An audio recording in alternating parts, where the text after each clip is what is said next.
Ok, meus amigos, já estamos de volta, né? Mostrando para vocês aqui a terceira série. É Ensino Médio, é Canal Educação, SEDUC. É um programa com mediação tecnológica, programa do canal Educação SEDUC. Professor Jurandir Soares, disciplina Química. Nós estamos abordando o tema das transformações químicas e dentre as transformações químicas, falando aqui dos combustíveis fósseis, né? Do aquecimento global, da relação dos combustíveis fósseis com a questão ambiental. E a data de hoje, 14 de setembro de 2022. Muito bem. Para a gente só finalizar aqui, tá? Eu coloquei aqui, nós falamos dos principais agravamentos dos impactos ambientais causados pelo petróleo, que é combustível fóssil, do carvão mineral e aí o gás natural, pessoal. E a importância do gás natural, olha só, ele substitui o óleo combustível, ou seja, o diesel, os carvões minerais, vegetal e urânio nas centrais termoelétricas. É a matéria-prima fundamental na indústria petroquímica, competindo com a nafta. Nafta são solventes, né? Pode ser utilizado para a produção de solventes e fertilizantes, como a amônia e a ureia, respectivamente derivado aí, tá, de combustíveis fósseis. Aqui nós temos as vantagens, né, do gás natural, só para a gente terminar. Quais são as principais vantagens? Isso aqui é importante, ó. Fonte de energia segura, o gás natural tem o menor risco de acidente, já que, como ele é mais leve do que o ar, ele sobe, pessoal, quando vaza, ó, já que dispersa rapidamente no ar, caso ocorra algum vazamento. E não é tóxico, né? Alto potencial energético. Então, o gás natural gera muita energia e tem pouca perda energética no processo. Então, com pouco gás se produz muita energia. Redução de custos, né? Os custos de armazenamento são menores, pois não há necessidade de estocar, né? Estabilidade para a matriz energética, o fornecimento de gás natural é contínuo por meio de gasodutos, muito utilizado aí, os gasodutos, né? Então, essas são as principais vantagens do uso de carvão mineral. Mas a principal mesmo é como ele tem um baixo número de carbonos, pessoal, ele vai emitir menos CO2. Emitindo menos CO2, menor vai ser o impacto sobre o aquecimento global, sobre o efeito estufa. Não estou dizendo que ele é limpo, entenda, mas dentre as fontes de energia de combustíveis fósseis, é o menos agressivo. As desvantagens, vimos as vantagens, né? Vamos ver também as desvantagens. Olha só. A fonte poluente, né, as desvantagens, a fonte de energia do gás natural tem a origem fóssil, então seu processo de combustão emite gases, como os outros, como o dióxido de carbono, e que contribui para o efeito estufa, embora menos do que o petróleo e o carvão mineral, ó. Inclusive, isso não deixa de ser uma vantagem, né? Lógico. Ele é poluente, não estou dizendo que ele não é poluente, pessoal, falei isso para vocês. Porém, ele é menos poluente do que o petróleo, do que a queima de petróleo, do que a queima de carvão mineral. Outra desvantagem, infraestrutura, né? O gás natural precisa de uma infraestrutura para ser produzido, né? Muitos equipamentos. Dificuldade geográfica, existe uma concentração geográfica de jazidas, então não é possível extrair o gás natural em qualquer localização. É uma desvantagem. Fonte de energia não renovável, como todo material de origem fóssil é não renovável. Tá? Se você tinha dúvida se o gás natural é renovável ou não renovável, agora já sabe. Ele é finito. O gás natural é como o petróleo e o carvão mineral, pessoal. Algum dia vai se esgotar, certo? Essas são as principais desvantagens, tá bom? Então vamos colocar só um minutinho para você fazer um print aí.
Ok, pessoal? Então nós estamos mostrando para vocês as desvantagens do gás natural. Pois bem, pois agora nós vamos fazer um exercício de classe. Vamos fazer um exercício de classe. E se tem exercício de classe, vocês vão contribuir. De tudo que nós falamos na aula de hoje, pessoal, vamos responder as questões, por exemplo, como essa aqui, ó. A primeira questão aí, o que é que nós temos, ó? As três principais fontes de energia, ó, petróleo, carvão mineral e gás natural, em todo o mundo, certo? São combustíveis fósseis. Juntas, são as três fontes que correspondem a 80% de todo o consumo mundial de energia. Essa configuração, a depender do critério da análise, pode ser considerada. Ou seja, o que ele está dizendo no texto é positivo ou é negativo e por quê? Tá? Então é uma questão muito legal aí e abrangente, né? Tem a ver com tudo que nós falamos. Vamos colocar, por favor, tá? Vamos colocar aí 2 minutinhos para você tentar fazer aí. Queria a resposta de vocês.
Então, pessoal, com relação ao texto, ó, a resposta vai ser negativa, ó, pois combustíveis fósseis são altamente poluentes e apresentam uma disponibilidade limitada, ou seja, algum dia vai faltar.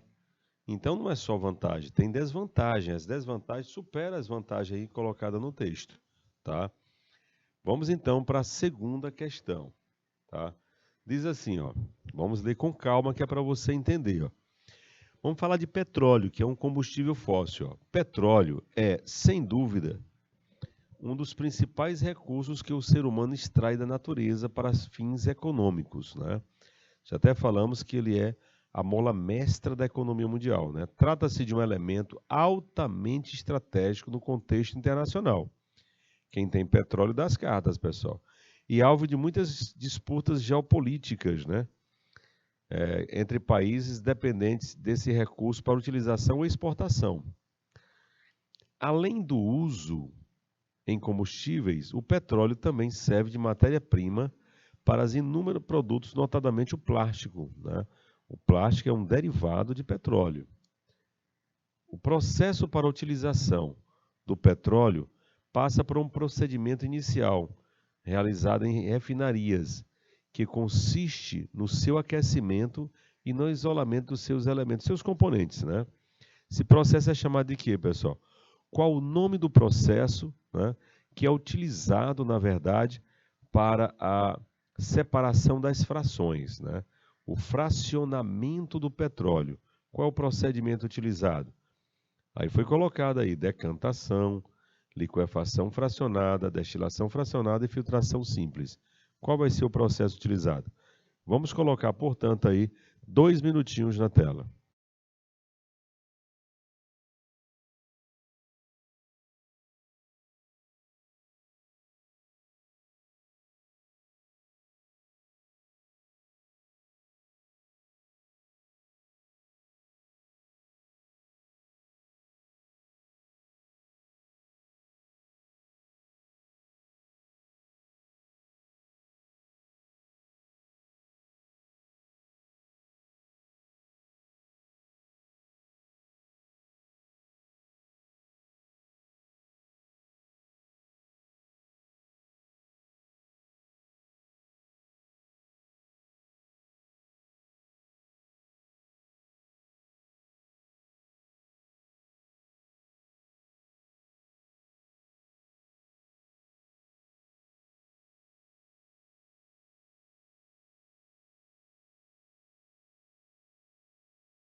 Isso fala primeiro da importância do petróleo e conclama aqui para você dizer qual é o procedimento que é utilizado para separar as frações do petróleo. E nós colocamos muito bem, tá? A separação das frações, né? Gás natural, GLP, gasolina, de óleo diesel, querosene. Então, é feito por destilação fracionada, que consiste no aquecimento do petróleo. Então, o petróleo vai ser aquecido e aí, de acordo com sua temperatura de ebulição, vai saindo, né? Gasolina, querosene, óleo diesel, óleo lubrificante, tá? Quanto maior o ponto de ebulição, maior o número de carbonos, tá bom? Essa é a grande dica. Vamos então para a próxima questão. Ah, aqui nós vamos marcar verdadeiro ou falso. Ó. Muito legal, pessoal. Tá? Na verdade, alternativas tiradas de questão de vestibulares, né? Ó. Julgue os itens abaixo colocando verdadeiro ou falso. Tá? Primeiro diz o seguinte: o craqueamento do petróleo consiste na quebra de frações maiores e menores. Craquear, pessoal, é quebrar, né? Quebrar frações maiores, por exemplo, quebrar um óleo diesel para produzir gasolina. A outra, a hulha apresenta maior poder calorífico que o antracito, falamos aqui. E o 3 que diz que o carvão coque, devido ao seu alto poder calorífico, é utilizado para aquecer fornos siderúrgicos. Então, nesses 3 itens aí, tá? Qual vai ser a resposta? Você vai colocar verdadeiro ou falso, tudo bem? Como só são 3 aí, vamos colocar só 1 minuto aí na tela para vocês.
Ok, meus amigos? Então, daqui, ó.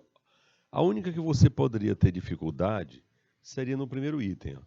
Craqueamento. Craquear é quebrar, certo? Craquear consiste em quebra.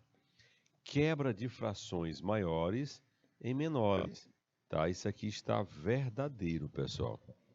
Craqueamento consiste em quebrar frações maiores em menores. Para quê, professor? Para aumentar, por exemplo, a oferta de gasolina. A gasolina na faixa de 8 carbonos. Então, você pode pegar um óleo diesel na faixa de 18 carbonos e ir quebrando por processos químicos para aumentar a oferta de gasolina. A outra, ó, a hulha. Está falando agora da hulha. Ó. A hulha, vamos ver aqui. Temos aqui então a hulha. A hulha que é um carvão mineral, né? Apresenta maior poder calorífico que o antracito. Aí não, pessoal, aí é falso. Quais são as sequências que nós temos, né? Turfa, linito, hulha e antracito, certo? Tá, a sequência é essa. Eu vou até colocar aqui para reforçar, né? Ó. Os principais carvões minerais, ó, turfa, linito, hulha e o antracito. Essa é a sequência. Em termos percentuais de carbono, nós temos assim, ó, turfa é em torno de 60% de carbono. O linito é em torno de 70% de carbono, em torno de a hulha 80% e o antracito em torno de 90% de carbono. Então, quem tem maior percentual de carbono, maior vai ser o poder calorífero. Então, a hulha tem em torno de 80%, o antracito tem 90%. Então, o antracito é que apresenta um poder calorífico maior do que a hulha. Então, ficou falso justamente por isso, pessoal, que ele colocou que a hulha apresenta poder calorífero maior que o antracito. Não, deveria ser menor, tá? Menor, quanto menor o percentual de carbono, com certeza, menor vai ser o poder calorífero. E o item 3 diz que o carvão coque, né, o carvão coque que é extraído da destilação da hulha. Por seu alto poder calorífero, é utilizado para aquecer fornos siderúrgicos. Aí é verdadeiro, né? Essa é a principal utilização da hulha, pessoal. É a produção de carvão coque para alimentar fornos siderúrgicos. Então é verdadeiro, tá? Principalmente nas siderurgias, nas metalurgias, é utilizado o carvão coque. Mas eu queria muito bem que vocês aprendessem essa parte aí, né? A turfa, linito, hulha, antracito, nessa sequência, ó. E pode ver que de cima para baixo aumenta o percentual de carbono, aumenta o poder calorífero. Quanto mais antigo é o carvão mineral, maior vai ser o percentual de carbono. O mais antigo aí é o antracito. Ok? Vamos lá para outra. Ah, essa aqui é boa. Falando também justamente do carvão mineral, pessoal. Só pelo percentual de carbono você ganha a questão, ou então pela informação aí geográfica, ele fala nas eras geológicas, né? Ó. Diz assim, ó, o carvão mineral pode ser encontrado na natureza em 4 formas distintas, variando conforme seu poder, que é resultante da quantidade de carbono no material. Sobre os 4 diferentes tipos de carbono, assinale a correta. Aí ele fala, ó, na letra A ele fala do antracito, na letra B fala da hulha, na letra C do linito, turfa, na letra E. Então, qual vai ser a resposta correta aí? Tá? Uma questão excelente para o vestibular, principalmente para o Enem. Tá? Vamos colocar 2 minutinhos aí, por favor.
Olha aí, pessoal, pelo que eu expliquei no slide anterior, turfo é 60, linito 70, ulha 80 e antracito 90. Então a resposta a essa questão só pode ser a letra A.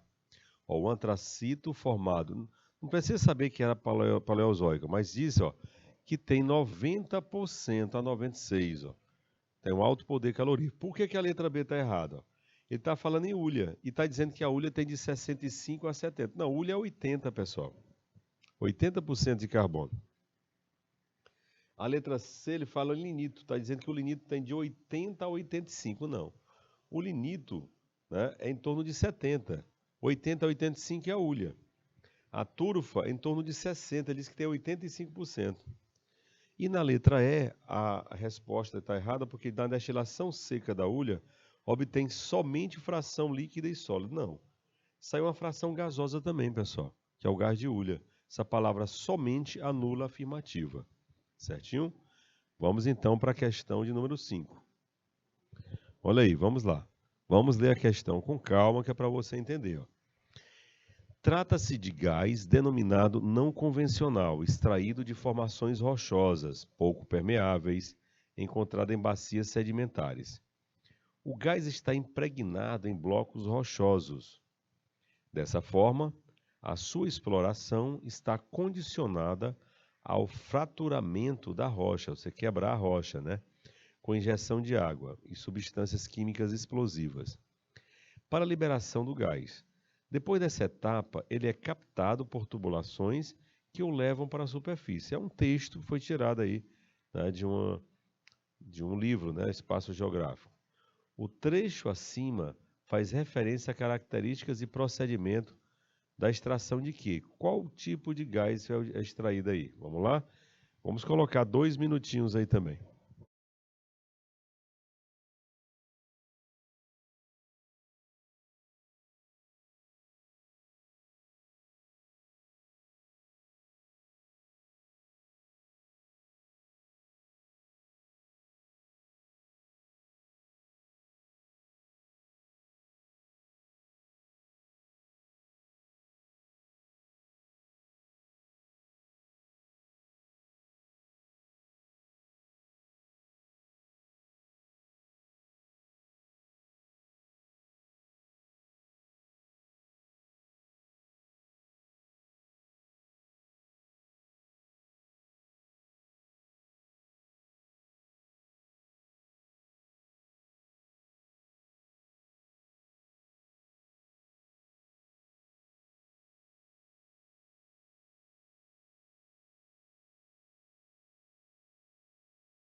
Ok, pessoal. Primeiro ele fala que trata-se de gás.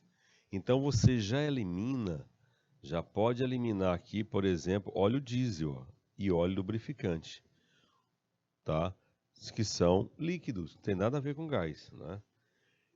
Ó, o gás butano, né, já é o proveniente do quê? Né? Do gás natural. Então, a resposta é gás natural. O texto aborda justamente a extração do gás natural. Você não extrai, né, butano. Tá? O gás de xisto também não tem nada a ver. Tá? E o butano é obtido do gás natural. Tá? Então, esse processo de extração, você não vai extrair o gás butano. Você extrai o gás natural. E outra, ó, o gás butano, pessoal, é o GLP. O GLP já é produto da refinação. O gás natural que vem lá do poço de petróleo, tá bom? Questão 6, vamos lá. Para a questão 6, nós temos assim. A maior parte da energia usada hoje no planeta é proveniente da queima de combustíveis fósseis, como nós abordamos aqui, né? Inúmeras vezes. O Protocolo de Quioto, que é um acordo internacional, inclui a redução da emissão de CO2 e de outros gases. Demonstra a grande preocupação atual com o meio ambiente. O excesso de combustíveis, o excesso de queima, né, de combustíveis fósseis pode ter como consequências, ou seja, pessoal, quais são as principais consequências da queima do uso de combustíveis fósseis? Isso permeou toda a nossa aula de hoje. Nós falamos das vantagens, mas falamos muito mais das desvantagens, tá, do uso de combustíveis fósseis. Quando eu falo combustíveis fósseis, eu estou falando de petróleo, da queima de petróleo, da queima de carvão mineral, da queima de gás natural, que são os 3 principais combustíveis fósseis que são utilizados no dia a dia, não é verdade? Então, a pergunta está bem clara, ó. O excesso, né?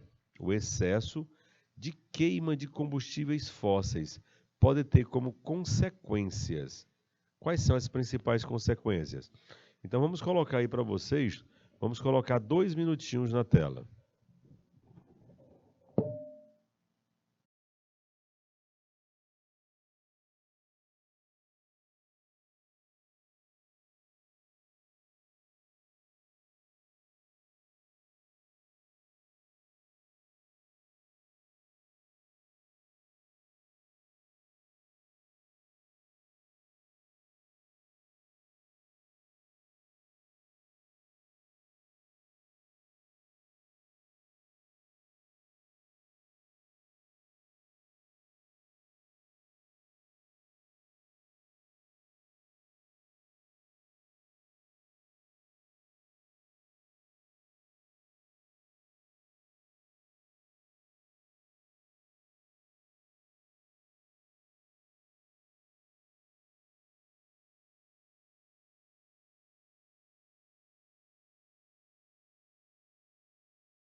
Ok, meus amigos, voltamos. Então, pessoal, eu vou até grifar aqui a parte importante, ó. O excesso, né, vamos colocar aqui, o excesso da queima de combustíveis fósseis terá como consequência, tá? A principal consequência, sem dúvida alguma, tá, é o aumento, olha aí, ó, a queima de combustíveis fósseis libera CO2, que em excesso intensifica o processo de efeito estufa, aumento da temperatura global, que é o aquecimento global, que acarreta o derretimento de geleiras e aumenta o nível dos oceanos. Então só pode ser aqui a letra B de bola. A resposta é aqui, ó. Tá, o efeito estufa, eu já falei para vocês que ele é benéfico para a natureza. O problema é o agravamento do efeito estufa provocado pelo homem, principalmente pela queima de combustíveis fósseis, pessoal. Então, quando ele coloca bem aqui, ó, a queima de combustíveis fósseis libera CO2. Ó. E quanto maior a quantidade de CO2 liberada, mais vai impactar no efeito estufa, mais ainda no aquecimento global. E se tem aquecimento global, tem derretimento de geleiras. Se tem derretimento de geleiras, o aumento do nível de água nos oceanos. Então, tudo isso aí está correlacionado, tá bom? Além, pessoal, não só isso, é porque ele não quis colocar aqui também, mas a queima de combustíveis fósseis, como todo combustível fóssil tem enxofre, certo? Consequentemente, vai liberar SO2, SO3 e vai impactar também na formação de chuva ácida. Então, são impactos ambientais decorrentes principalmente da queima de combustíveis fósseis, principalmente de 3 combustíveis fósseis. Quais são eles que nós falamos hoje? Petróleo, carvão mineral e o gás natural. Tá? Petróleo, carvão mineral e o gás natural. Muito bem. Vamos aí, ó. Essa aqui não dá para errar, né? Não dá para errar mesmo, por tudo que nós falamos hoje aqui em sala de aula. Diz assim, ó. Os combustíveis fósseis, mais uma questão envolvendo aí os combustíveis fósseis, né? Os combustíveis fósseis que têm papel de destaque na matriz energética brasileira são formados, dentre outros componentes, por hidrocarbonetos, né? Só relatando que hidrocarbonetos são compostos que só têm carbono e hidrogênio. A combustão completa, e eu falei sim da combustão completa aqui, a combustão completa dos hidrocarbonetos acarreta a formação de um óxido ácido, que vem sendo considerado o principal responsável pelo efeito estufa. Tá? A fórmula química desse óxido, queremos justamente aí a fórmula química desse óxido. Qual é o óxido liberado na combustão completa de hidrocarbonetos? Eu coloquei até essa reação e vou colocar novamente, tá? Mas eu queria que vocês tentassem fazer. Então vamos colocar 2 minutinhos aí, por favor.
Ok, pessoal, então voltamos aí, né? Veja bem, quando ele fala aí em queima de hidrocarbonetos, eu vou chamar assim, ó, de CXHY, eu não sei quantos carbono nem quantos hidrogênio, mas é hidrocarboneto. A queima de hidrocarbonetos se faz na presença de oxigênio. E se a queima é completa, vai liberar o quê? CO2 mais água. CO2 mais água, ou seja, na queima de hidrocarbonetos, libera principalmente o CO2, CO2, né? Que é justamente o gás que tem relação direta com o efeito estufa, gás responsável pelo efeito estufa. Porque você pode até perceber assim, professor, mas libera também SO3, sim. Só que o SO3 é mais relacionado com chuva ácida e não com efeito estufa e nem com aquecimento global, a chuva ácida. A questão fala em efeito estufa, então vai ser o gás carbônico, que é obtido na queima completa de qualquer hidrocarboneto. Vamos lá. Questão de número 8. Questão 8. O gás natural possui algumas vantagens em relação aos combustíveis fósseis, que ele também é combustível fóssil, como petróleo e carvão mineral. Lembrando que o gás natural também é de origem fóssil. Cite uma vantagem referente a cada um dos aspectos. A vantagem do uso do gás natural: ambiental, econômico e segurança do trabalho. Tá? É uma questão aí subjetiva. Então vamos colocar aí, por favor, 2 minutinhos na tela.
Ok, pessoal, olha só. Então, sobre o uso do gás natural, uma das vantagens ambientais, olha só, o gás natural emite menos gases de efeito estufa em sua combustão do que o petróleo e o carvão mineral. Econômico, proporciona maior durabilidade aos equipamentos em que é utilizado, diminuindo o custo de manutenção e reposição. Segurança no trabalho, possui menor densidade que o ar, que facilita a sua dispersão em caso de vazamento nas usinas, certo? A questão 9 fala assim, ó: as atividades produtivas são importantes fatores que interferem diretamente na ocorrência do efeito estufa. No que toca à energia, pode-se afirmar que o efeito estufa está diretamente relacionado à produção energética por meio de quê, pessoal? Tá? Efeito estufa, né? Principalmente aqui, qual é que mais impacta aí, ó? Os combustíveis fósseis. Então a resposta só pode ser a letra E, certo? São os combustíveis fósseis, ó. São os principais responsáveis pela emissão dos gases do efeito estufa. A queima de carvão mineral, petróleo e gás natural, por exemplo, emite gases poluentes que contribuem para o aumento da temperatura terrestre, ou seja, o aumento do aquecimento global. E a questão 10 trata-se da seguinte forma, tá? Ó, o aquecimento global é um processo caracterizado pelo aumento da temperatura média do planeta. Ele é consequência da intensificação de qual fenômeno natural do planeta, pessoal? Qual que vai mais impactar aí com o aquecimento global? Qual que tem uma relação direta com o aquecimento global? Nós falamos hoje aqui, certo? Abordamos esse tema. Então, veja bem, a queima de combustíveis fósseis libera CO2. O CO2 provoca um agravamento do efeito estufa, não é? Consequentemente, do aquecimento global. Então, a resposta vai ser efeito estufa. Olha aí, ó. O aquecimento global acontece quando a quantidade de gases do efeito estufa aumenta, intensificando esse processo natural, ocasionando um aumento da temperatura do planeta. Ok? Beleza? Então, aí respondemos 10 questões. O que é que nós vamos fazer agora? Eu vou deixar aqui umas questões de exercício classe. Certo? Essa outra aqui está respondida, aquecimento global, né? Falou em CO2, falou em aquecimento global. Mas nós vamos deixar umas 3 questões aí para o exercício de casa. De tudo que nós falamos hoje, pessoal, tem aí umas 3, 4 questões para vocês fazer, tá? Então acesse aí direitinho que vai ser passado para vocês esse exercício de classe. Quero agradecer a presença de todos, tá? E foi uma ótima aula, vimos toda a parte teórica e vimos aí algumas questões relacionadas ao nosso conteúdo. Isso é importante. E esse aula de hoje tem tudo a ver com as perspectivas do Enem. Quero desejar um forte abraço a todos e fiquem com Deus.